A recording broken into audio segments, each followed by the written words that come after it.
Hello everyone, very welcome to our channel. स्वागत है आप सभी का आपके अपने यूट्यूब चैनल स्टडी पीवाई के ऊपर। तो आज का अपना सेशन है। फिर से आज अपन लोग पॉपुलेशन ज्योग्राफी और सेटलमेंट ज्योग्राफी को ही देखेंगे, क्योंकि इसके कुछ पीवाई क्यूज थे, एमसीक्यूज थे जो मैंने पीडीएफ बनाई थी उसमें रह गए थे। तो सोचा आज इसको ही कंप्लीट कर लेते हैं, फिर अपना जो नेक्स्ट टॉपिक होगा उसको करेंगे। तो आज का अपना सेशन शुरू करेंगे। उससे पहले अगर आप लोग चैनल पर नए हैं तो लाइक सब्सक्राइब शेयर जरूर करेंगे, ठीक है। चलिए शुरू करते हैं आज का अपना ये सेशन। पहले नंबर क्वेश्चन से यहाँ पे शुरुआत करेंगे। आंसर आप लोग कमेंट में बताते जाएंगे, ठीक है। चलिए, यहाँ पे दिया गया है 2011 की जनगणना के अनुसार भारत के निम्नलिखित राज्यों को जनसंख्या घनत्व की दृष्टि से आरोही क्रम में लगाना है, ठीक है। आरोही में लगाना है, छोटे से बड़े में चलना है। Arrange the following state of India ascending order with respect to density of population। जनसंख्या घनत्व पर निकालना है आप लोगों को। घनत्व क्या होता है? 1 किलोमीटर के दायरे में जो जनसंख्या निवास कर रही होती है वही आप लोगों का जनसंख्या घनत्व होता है। As per 2011 census. Rajasthan, Orissa, Kerala and Uttar Pradesh. तो यहाँ पे आप लोगों को नीचे ऑप्शंस दिए गए हैं, A B D C, B A C D, C D B A और बी सी डी ए। तो अब इनको आप लोग लगाइए, कितना है यहाँ पे, किसका घनत्व कितना है। तो चलिए, अगर बात करें अपन लोग जनसंख्या घनत्व की, तो जो राजस्थान है इसका जनसंख्या घनत्व आप लोग को पता होगा, छोटे से बड़े में चलना है। 200 व्यक्ति, ठीक है, 200 व्यक्ति पर वर्ग किलोमीटर है। उड़ीसा का अगर बात करें तो यहाँ का 270 है। केरल की बात करेंगे तो केरल का 829 है, काफी ज्यादा है। और जो केरल है ना, हाँ ठीक है, केरल का 829 हो जाएगा। और जो आपका यूपी है, यूपी का भैया यहाँ पे 860 है। यहाँ पे भी घनी आबादी है। क्यों है? क्योंकि यहाँ पे आप लोगों को पता होगा गंगा मैया है, नदियां हैं, नदियों के पास में क्या होता है? उपजाऊ मैदान होता है। उपजाऊ मैदान जहाँ पे होता है वहां पे क्या होता है? जनसंख्या निवास ज्यादा करती है, अच्छी जलवायु मिलती है, उनको खाने पीने के लिए साधन भी मिलता है। तो यहाँ पे क्या हो जाएगा आप लोगों का? ए बी डी सी होगा यहाँ पे, ठीक है, डी एंड सी। ऑप्शन जो आपका करेक्ट हो रहा है वो फर्स्ट ऑप्शन करेक्ट हो जाएगा। यहाँ पे इसको देख लीजिए। फर्स्ट देखें तो जो 2011 की जनगणना के अनुसार में है, राज्य यहाँ पे दिए गए, राजस्थान का 200 व्यक्ति पर वर्ग किलोमीटर हो जाएगा, उड़ीसा का 270 व्यक्ति, उत्तर प्रदेश का 829, केरल का 860, ठीक है। अब यहाँ पे कुछ परीक्षा के उपयोग से महत्वपूर्ण तथ्य दिए गए हैं, उनको भी देख लीजिए। जनसंख्या घनत्व का तात्पर्य क्या होता है? जनसंख्या एवं धरातल के अनुपात से, यानी कि 1 किलोमीटर के दायरे में जो रहने वाली जनसंख्या होती है उसी को अपन लोग जनसंख्या घनत्व कहते हैं। 4 प्रकार के होते हैं। 4 प्रकार कौन कौन से होते हैं? पहला अगर आप लोग देखेंगे तो यहाँ पे गणितीय जनसंख्या घनत्व होता है। इसमें देखा जाता है कुल जनसंख्या को उसके क्षेत्रफल में विभाजित किया जाता है। इनके फॉर्मूले पूछे जाते हैं आप लोगों से। तो जो आपका गणितीय घनत्व होगा, यानी कि कुल जनसंख्या अपॉन क्षेत्रफल।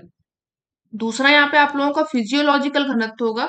इसमें कुल कृषि भूमि, ठीक है, जो आपकी कृषित भूमि होती है, कृषि योग्य भूमि होती है, उससे जनसंख्या को विभाजित किया जाता है। फिजियोलॉजिकल को ही आप लोग कायिक घनत्व बोला जाता है।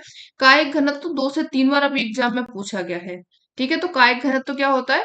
टोटल पॉपुलेशन, कुल जनसंख्या अपॉन जो आपका कृषित क्षेत्र होता है जहां पर आप लोग खेती करते हैं। तीसरा आपका कृषि घनत्व, तो यानी कि जो कृषि में संलग्न जनसंख्या होती है, कृषि में कितनी जनसंख्या कार्य कर रही है तथा कुल कृषि क्षेत्र से इसको विभाजित किया जाता है। कृषि घनत्व, ये फॉर्मूला याद रखिएगा। कृषि में संलग्न जनसंख्या, कृषि में जो जितने भी लोग हैं, जैसे आप अपने गांव में देखिए कितने लोग नौकरी कर रहे हैं बाहर, कितने लोग खेती पर निर्भर हैं। तो इस तरीके से आप लोगों का कृषि घनत्व निकाला जाता है। कृषि में संलग्न जनसंख्या अपॉन कृषि क्षेत्र।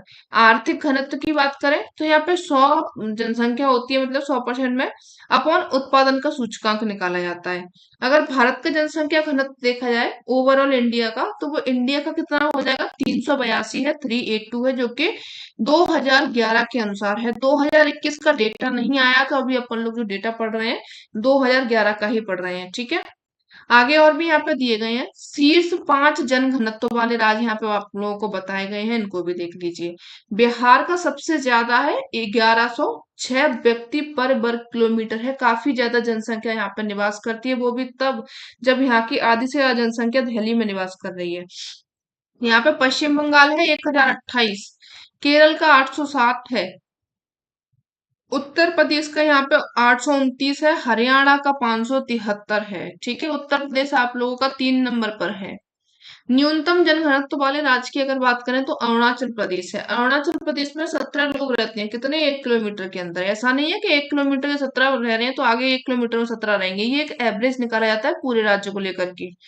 मिजोरम में 52 है, सिक्किम का 86 है, नागालैंड का 119 है, 119 नागालैंड का हो जाएगा। ठीक है, 1911 से लेकर के 21 के दशक में जनसंख्या घनत्व में वृद्धि ऋणात्मक हुई थी, -1.2 की हुई थी। ध्यातव्य है कि यदि 1911 को छोड़ दिया जाए तो भारत में जो जन घनत्व हुआ है उसमें लगातार अभी तक वृद्धि ही देखी गई है। इंसान जो जनसंख्या है वो डायरेक्ट बढ़ ही रही है, अभी उसमें कहीं भी आप लोगों को कमी नहीं देखी गई है। अब शीर्ष 5 केंद्र शासित प्रदेश, अपने ऊपर जो देखा था वो क्या था? राज्य थे।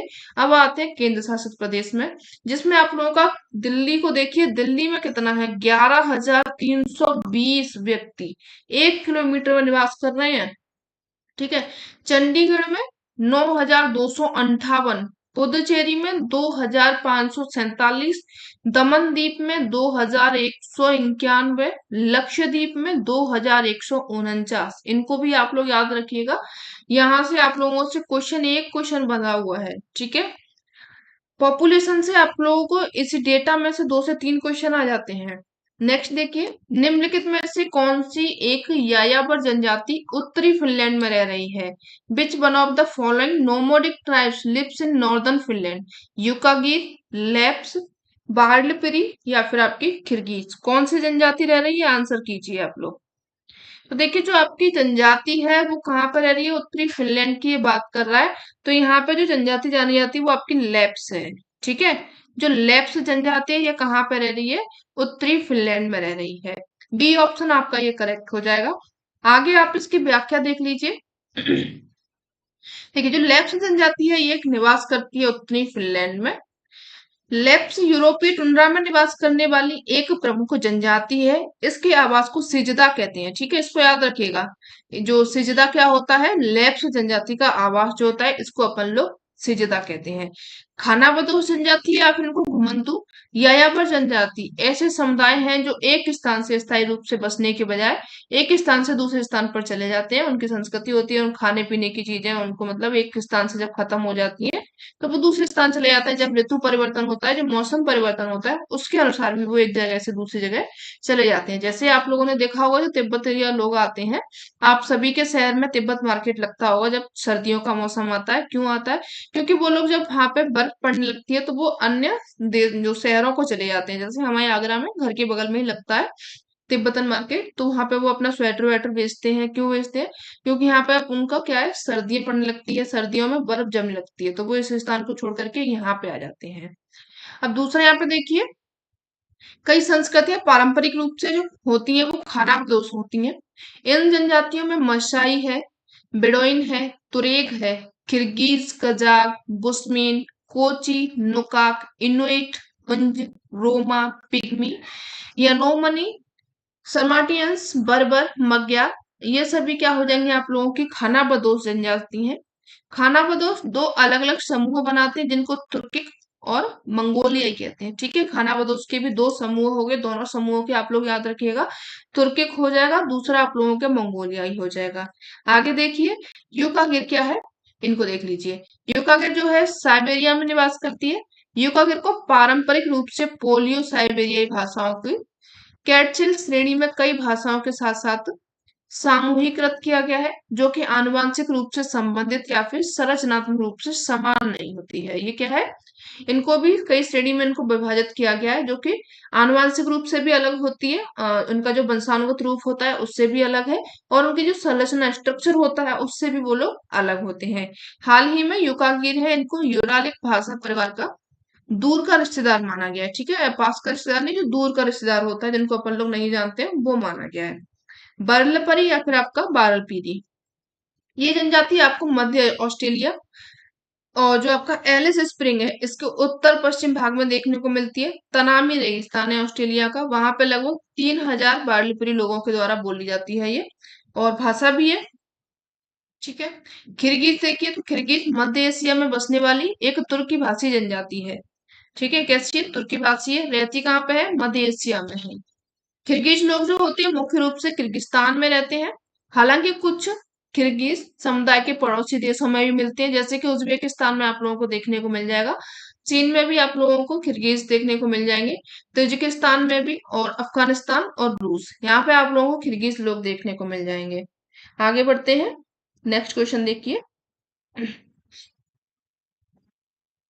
नेक्स्ट है यहाँ पे भारत की राष्ट्रीय जनसंख्या नीति 2000 के लंबी अवधि उद्देश्य में स्थिरीकरण को बस तक प्राप्त करना था, यानी कि the long term object of national population policy 2000 of India was to achieve population stabilisation by the year, यानी कि जो 2000 जनसंख्या नीति आई थी उसमें एक अवधि मानी गई थी कि यहाँ तक अपन लोग जो जनसंख्या है उस ईयर तक अपन लोग जनसंख्या को स्थिर कर लेंगे। तो वो कौन सी सन थी, 2045 थी, 2030 थी, 2075 थी, या फिर 2047 थी।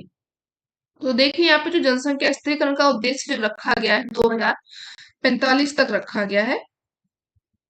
ए ऑप्शन आप लोगों का यहाँ पे ये करेक्ट हो जाए।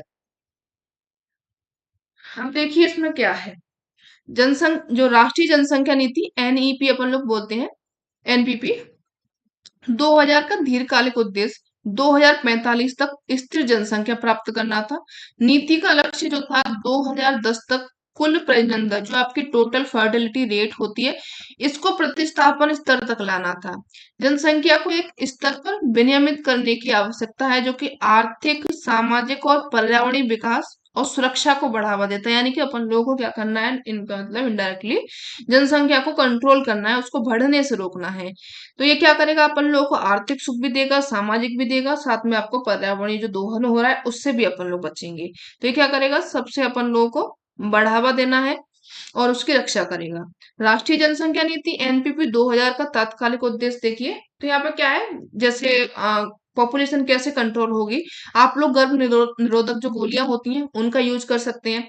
स्वास्थ्य देखभाल, बुनियादी ढांचे और स्वास्थ्य कर्मियों की अधूरी जरूरतों को संबोधित करना था।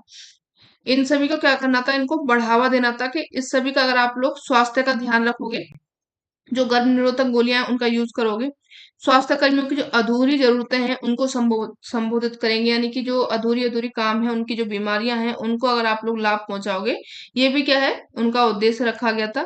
नीति में शिशु मृत्यु दर को प्रति 1000 जीवित जन्मों पर 30 से कम करने पर भी ध्यान केंद्रित किया जाता है, यानी कि अगर 1000 बच्चे जन्म ले रहे हैं तो उसमें 30 से भी कम मृत्यु हो, ये भी उद्देश्य रखा गया था।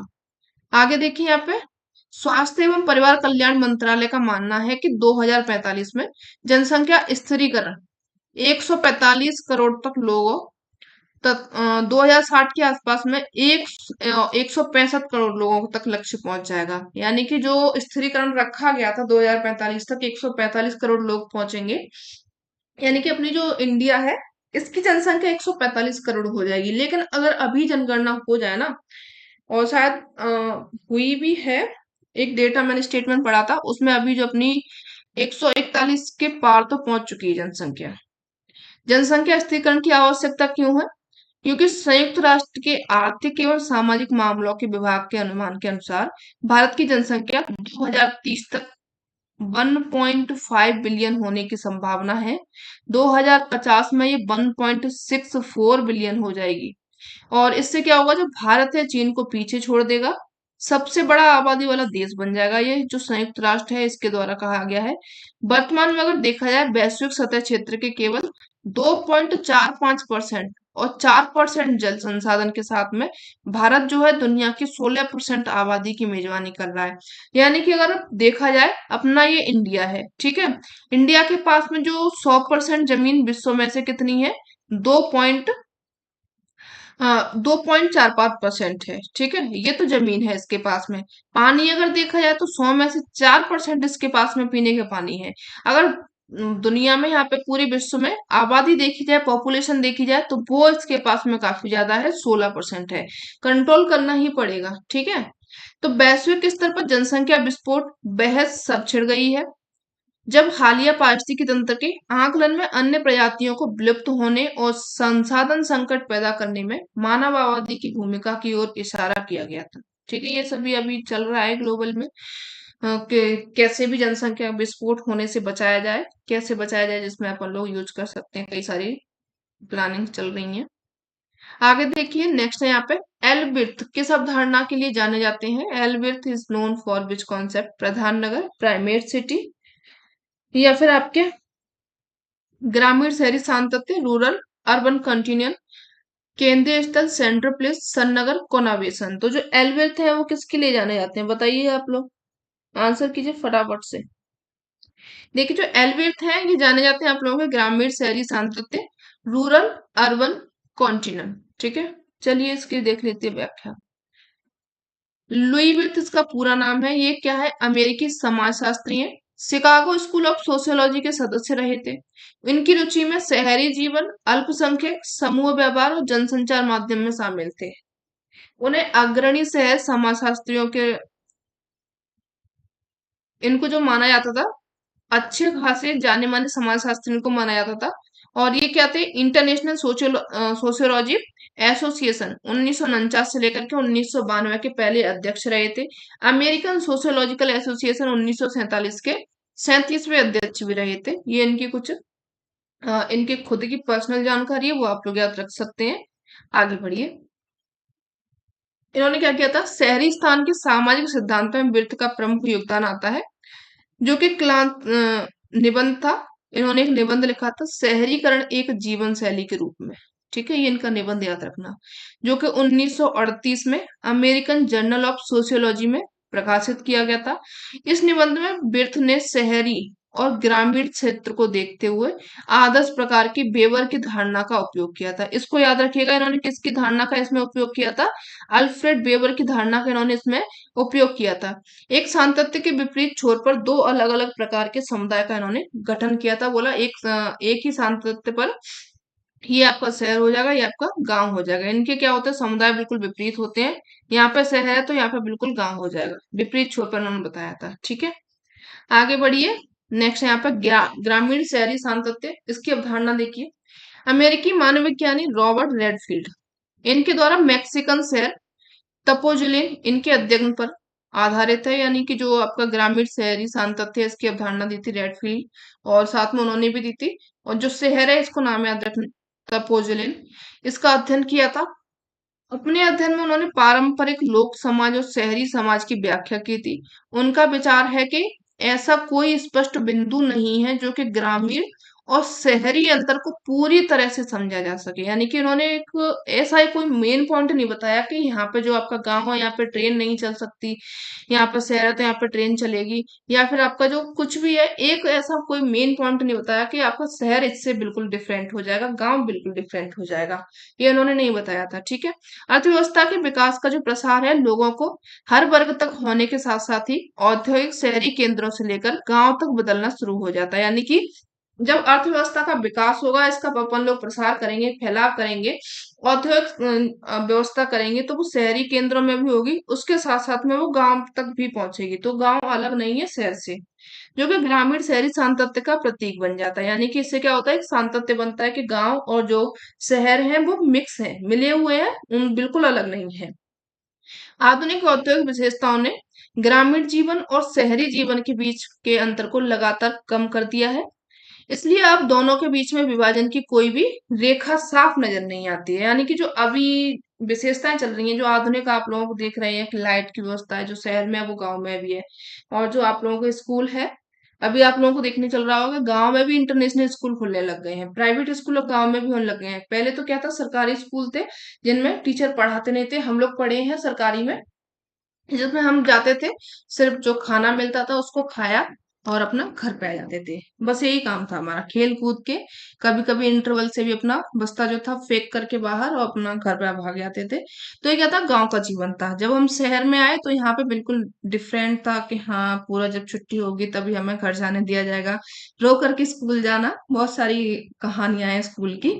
तो वो क्या था, हमें तब अंतर देखने को मिला था। लेकिन अगर हम अभी जाएं, अभी भी हमारे गांव में जो चाचा के बच्चे हैं, वो अब जैसे शहर में स्कूल जाते थे ना, कि उनको बस लेने आ रही है स्कूल में, वो इस तरीके से जैसे यहाँ पे टाई बेल्ट बच्चे ड्रेस पहन करके एक बस्ता अच्छा सुंदर सा लेकर के, पूरा सिलेबस इनके पास में होता था, जैसे शहर में होता है वैसे ये भी गांव में है। और गांव में भी क्या है, इंटरनेशनल स्कूल में पढ़ने जाते हैं। तो ये सब क्या है, एक सातत्य है कि जैसा जीवन आप लोगों ने 4 साल पहले शहर में देखा था, वैसा ही जीवन अब आप लोगों को गांव में भी देखने को मिल रहा है।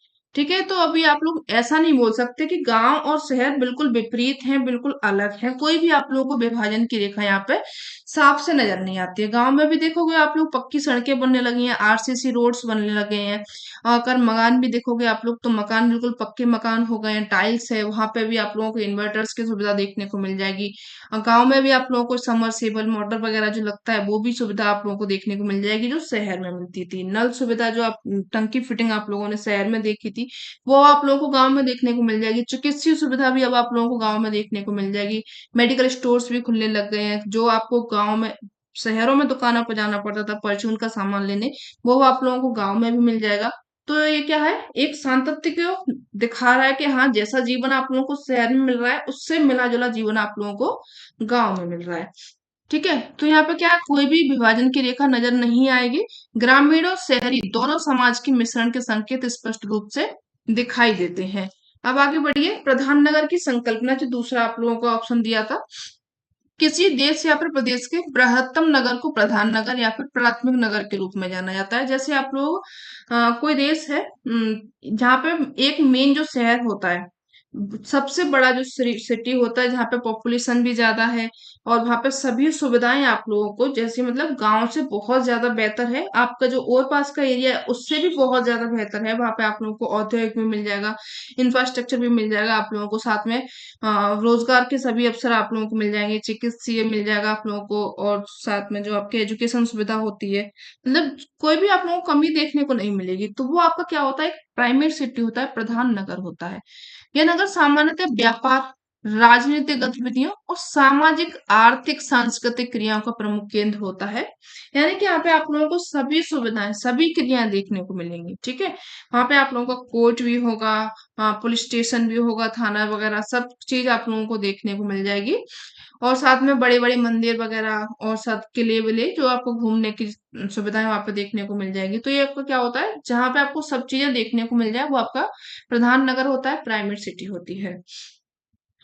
सर्वप्रथम 1939 में अमेरिकी भूगोलवेत्ता थे, जिनका नाम था मार्क जेफरसन। इन्होंने इस शब्द का प्रयोग किया था, प्रधान नगर का नियम। ठीक है, ये पूछा गया था, जिसके अनुसार किसी देश में जब कोई नगर एक बार अन्य नगरों में बृहत्तम बन जाए, यानी कि जो आपके और पास के नगर हैं, ये छोटे छोटे नगर हैं, इनमें कोई एक बड़ा नगर फेमस हो गया, तो वो क्या हो जाता है, आप लोगों का प्रधान नगर हो जाता है। उसका विकास तीव्रतर गति से होता है, भविष्य में उसकी जो प्रमुखता है, श्रेष्ठता कायम रहती है, यानी कि वो बना ही रहता है। जैसे आप लोग अभी दिल्ली को ही मान लीजिए, मुंबई को मान लीजिए, आपका प्रधान नगर है, वहां पे आप लोग को सभी सेलिब्रिटीज देखने को मिल जाएंगे, अच्छे अच्छे लोग हैं वो आपको मुंबई में देखने को मिल जाएंगे।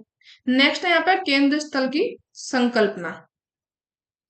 केंद्र स्थल क्या होता है, किसी प्रदेश के अधिवासियों के वितरण में उनके अधिवास को केंद्र स्थल माना जाता है। जैसे आपका कोई एक केंद्रीय स्थल हो गया, यहाँ पे छोटा बड़ा इस तरीके से जो बनता है, यहाँ पे जो मेन है, यहाँ पे सभी सुविधाएं आप लोगों को देखने को मिलेंगी, ये आपका केंद्र स्थल होता है।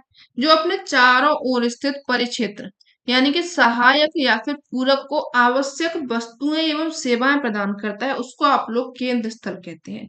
आप लोग जिस गांव में जहां भी रहते होंगे, गांव में कोई कमी आपको लगती होगी, तो आपके जो पास का मार्केट होगा, जो आपका टाउन एरिया होगा, आप लोग वहां पे जाते होंगे। ठीक है, वहां से आप लोग इस जो कमी आप लोगों को गांव में लग रही है, उसको पूरी करके लेकर के आते होंगे।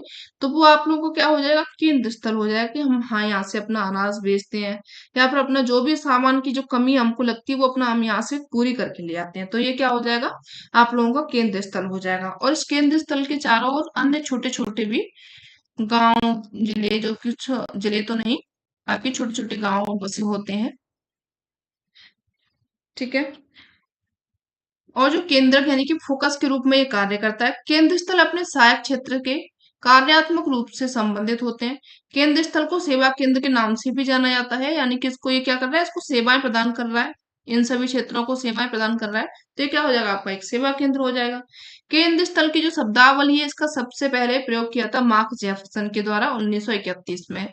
1933 आया, उसमें भूगोलवेत्ता, दूसरा नाम याद रखिएगा, वाल्टर क्रिस्टोलर, इन्होंने केंद्र स्थल सिद्धांत दिया था। ठीक है, इन्होंने तो सिर्फ शब्द दिया था मार्क जेफरसन ने, लेकिन इन्होंने क्या किया, जो वाल्टर क्रिस्टोलर थे, इन्होंने पूरा का पूरा सिद्धांत आप लोगों को दे दिया कि हाँ क्या होता है केंद्र स्थल, कैसे इसका यूज होता है। और जो केंद्र स्थल है, इसके विकास में केंद्र स्थल 1933 में किया था। अगस्त लॉस 1954 में, फिल्बर्क बेरी एवं गैरिसन इन्होंने 1958 में। इन विद्वानों का भी महत्वपूर्ण योगदान रहा है। तो आप लोग तीनों चारों जो विद्वान हैं केंद्र स्थल से संबंधित, सभी का नाम आप याद रखिएगा।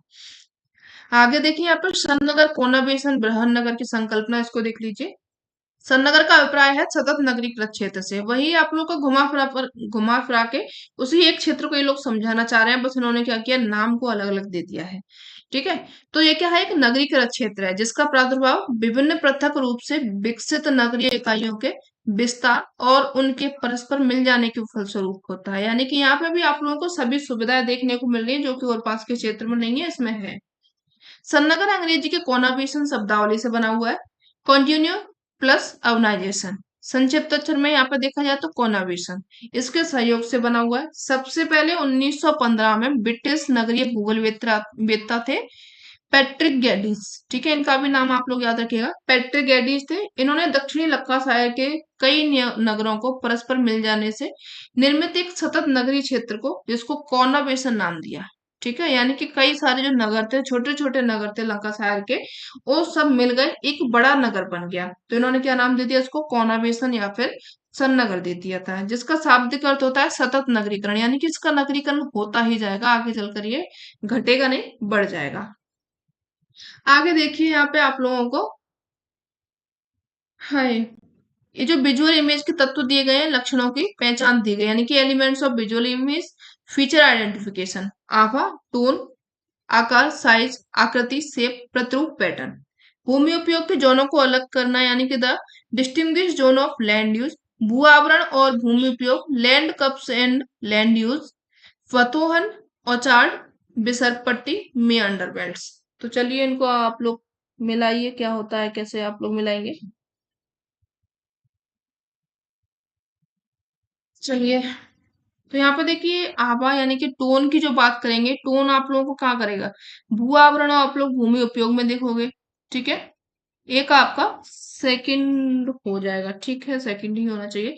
साइज आप लोग किसका देखते हो, जो भूमि उपयोग के जोन है उनको अलग अलग करोगे, बराबर बराबर साइजों में काटोगे, तो ये आपका बी का फर्स्ट हो जाएगा।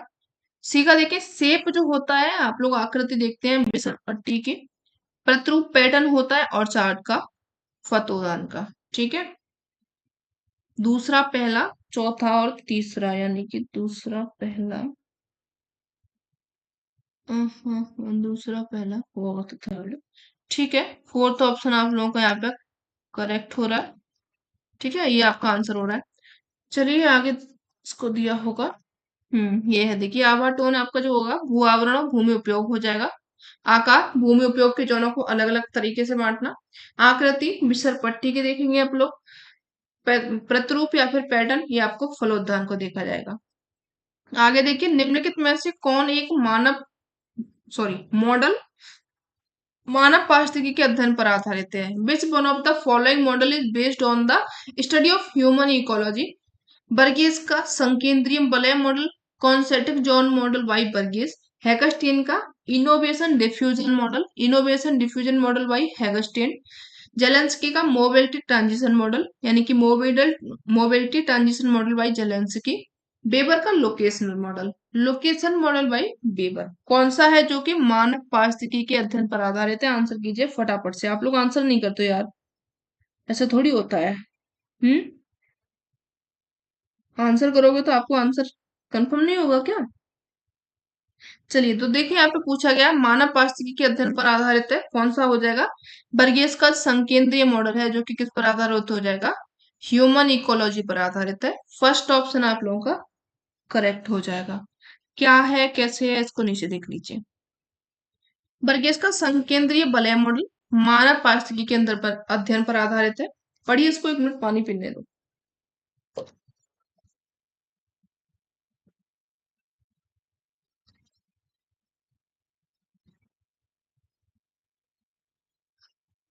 चलिए, संकेंद्रीय वलय सिद्धांत, इसका प्रतिपादन हुआ था 1927 में। किसने किया था? अमेरिकी समाजशास्त्री थे बर्गेस, इनके द्वारा इसका प्रतिपादन किया गया था। डेट याद रखिएगा 1927।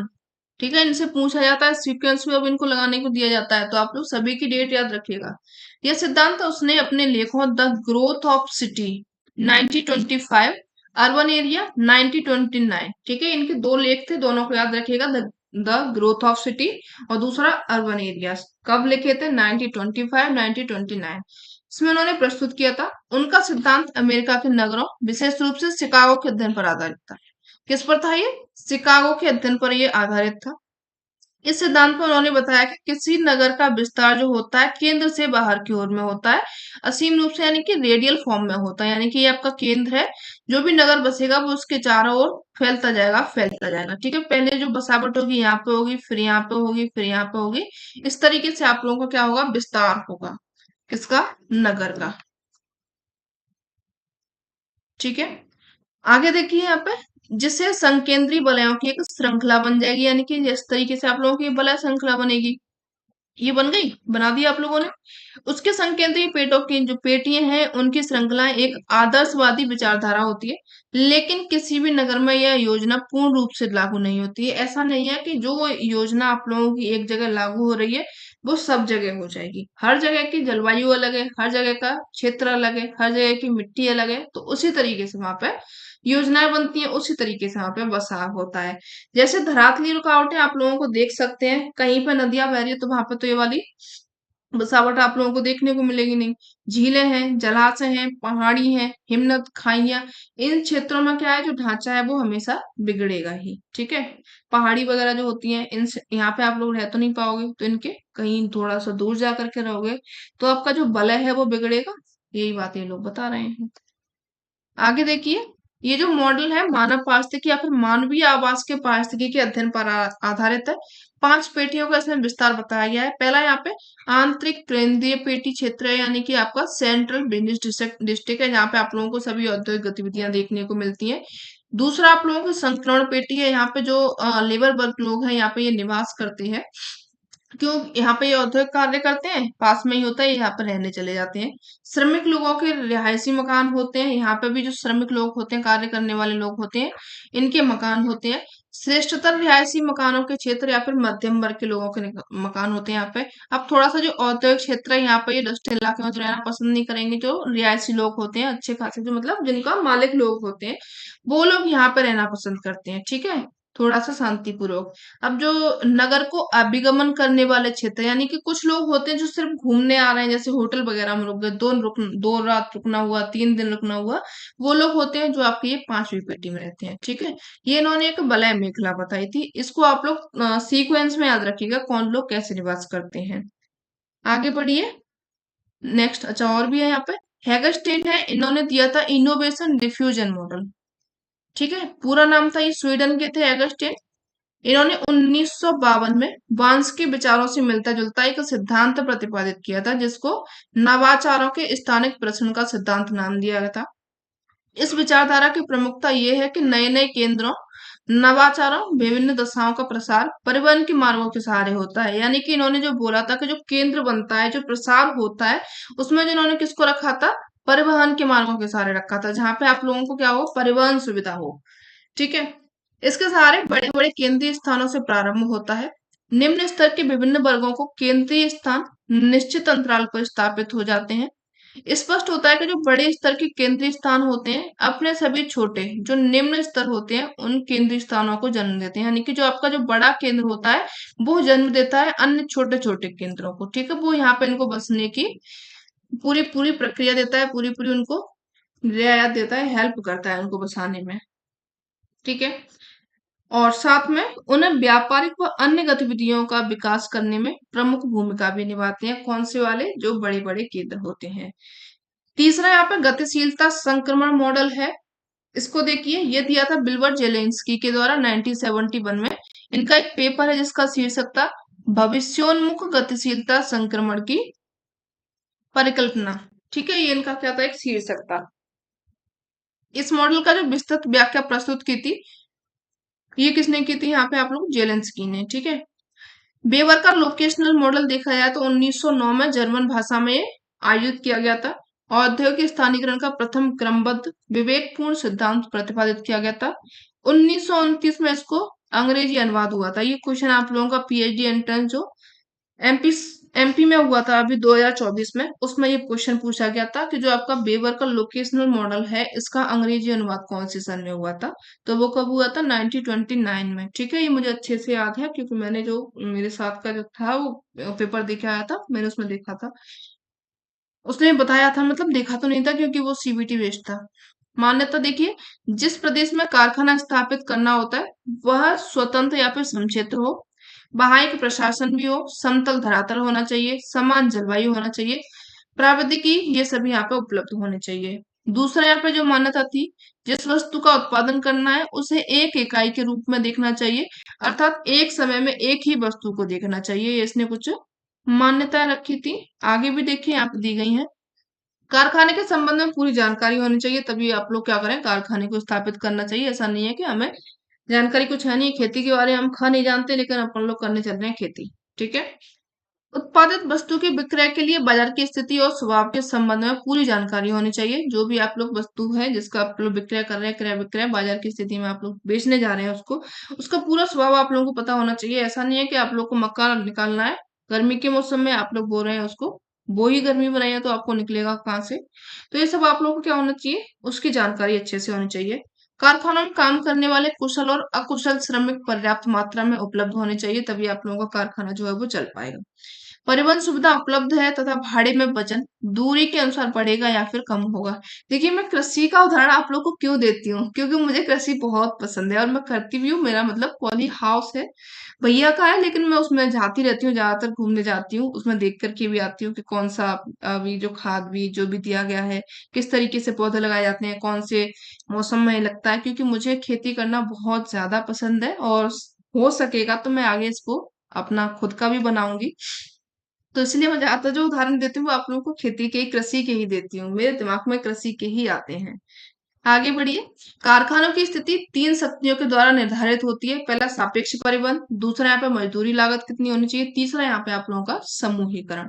ठीक है, इनको आप लोग याद रखिएगा, तब भी आप लोग एक कारखाने में सक्षम कारखाने खुलने लायक बन पाएंगे, वरना आपका जो कारखाना खुलेगा वो फेल हो जाएगा। आगे बढ़िए। निम्नलिखित में से किस एक का प्रतिपादन डब्ल्यू अर्नोल्ड के द्वारा किया गया था। विच one of the following was introduced by W Arnold. First यहाँ पे अधिवास फैलाव के अध्ययन में पादप पारिस्थितिकी के स्थानीय प्रक्रम, spatial process of plant ecology in settlement, dispersion study.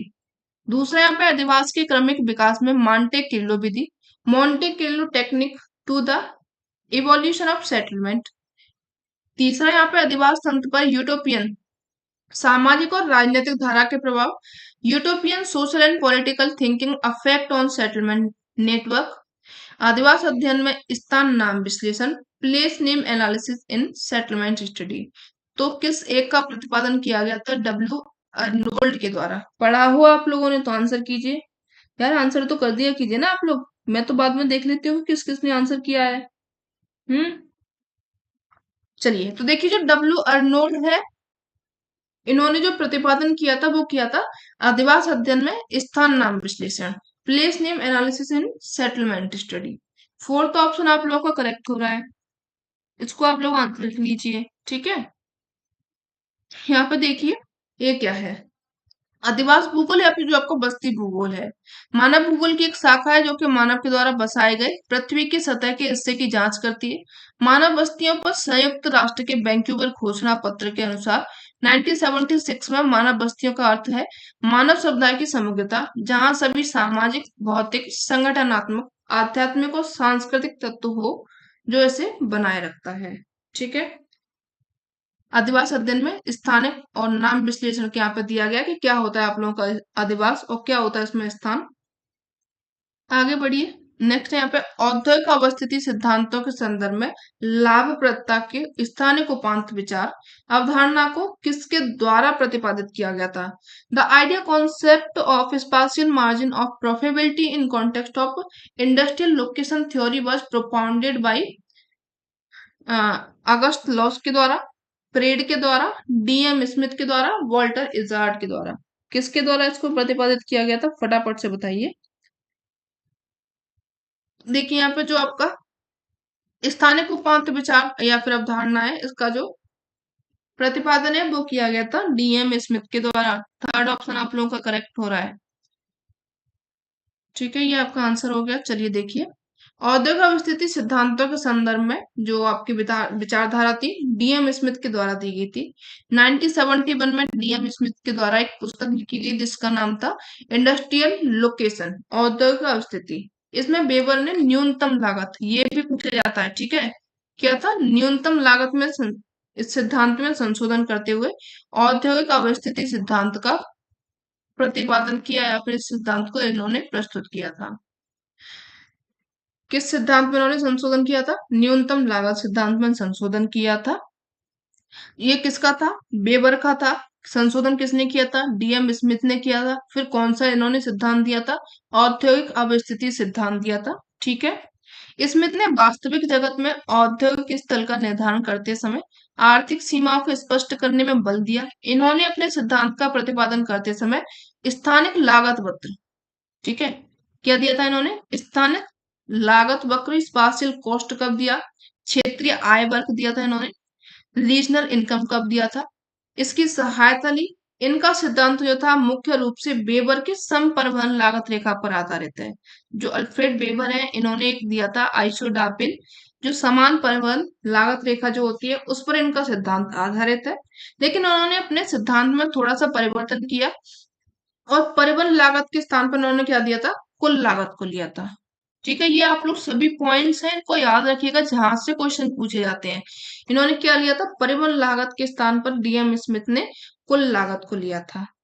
आगे देखिए, स्थानिक लागत वक्र।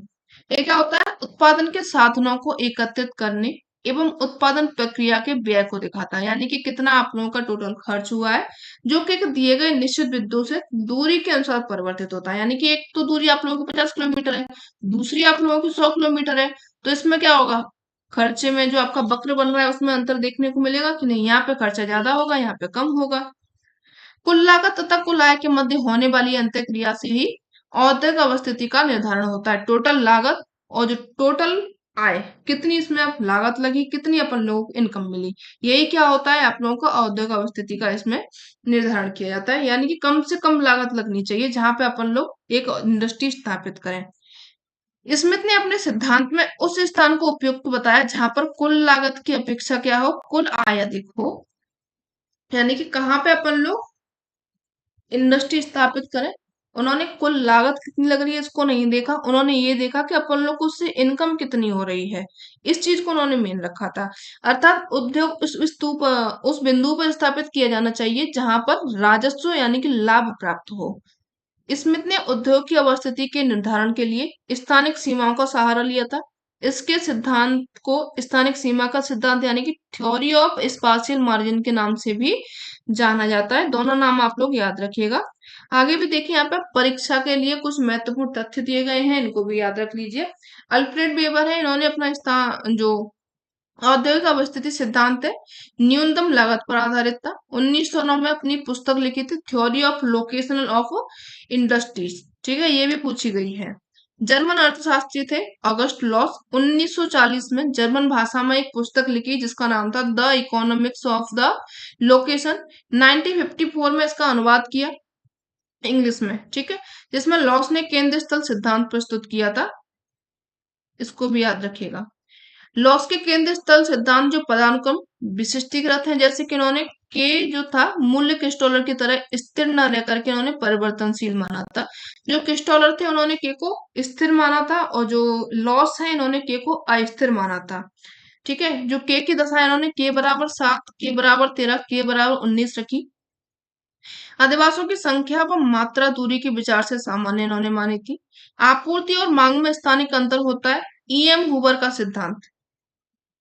वेबर के प्रयासों में शामिल होने वाले ईएम हूवर है, यानी कि जो वेबर है, इन्होंने जो प्रयास किया था उसमें जो साथ दिया था वो दिया था ईएम हूवर ने, जिन्होंने स्थानीय विश्लेषण पर आपूर्ति और मांग के प्रभावों पर काफी ध्यान दिया था। आगे देखिए, नीचे तो कथन दिए गए हैं, एक अभिकथन है, दूसरा यहाँ पे रीजन है, इनको पढ़ते हैं। यहाँ पे पहला है, केंद्रीय स्थल सिद्धांत में किस्टोलर ने षटभुजीय संपूरक क्षेत्र निर्मित किए थे। Christaller develop network of hexagonal complementary area in centre place theory, आज सेशन में बोला गया है। दूसरा यहाँ पे बोला गया गोलाकार संपूरक क्षेत्रों में अंतराल और अतिव्यापन था। The circular complementary areas were having gaps and overlaps. ठीक है, अभी बताएंगे इसका। ऑप्शन देख लीजिए यहाँ पे, ए और आर दोनों सही है, साथ में इनकी व्याख्या सही है। ए और आर दोनों सही है, व्याख्या सही नहीं है। ए और आर, ए सॉरी, ए सही है, आर गलत है, आर सही है, ए गलत है। तो बताइए यहाँ पे कौन सा सही होगा। देखिए, जो केंद्रीय स्थल सिद्धांत था क्रिस्टोलर ने दिया था, ये आप लोगों को पता है। इन्होंने कैसा दिया था, षटभुजीय क्षेत्र दिया था, इस तरीके से इन्होंने हेक्सागोनल दिया था, इस तरीके से। ठीक है, फिर उन्होंने दूसरा क्षेत्र यहाँ पे इसको निर्मित किया। यहाँ पे क्या हो रहा था, कोई भी जो क्षेत्र था ओवरलैप नहीं हो रहा है।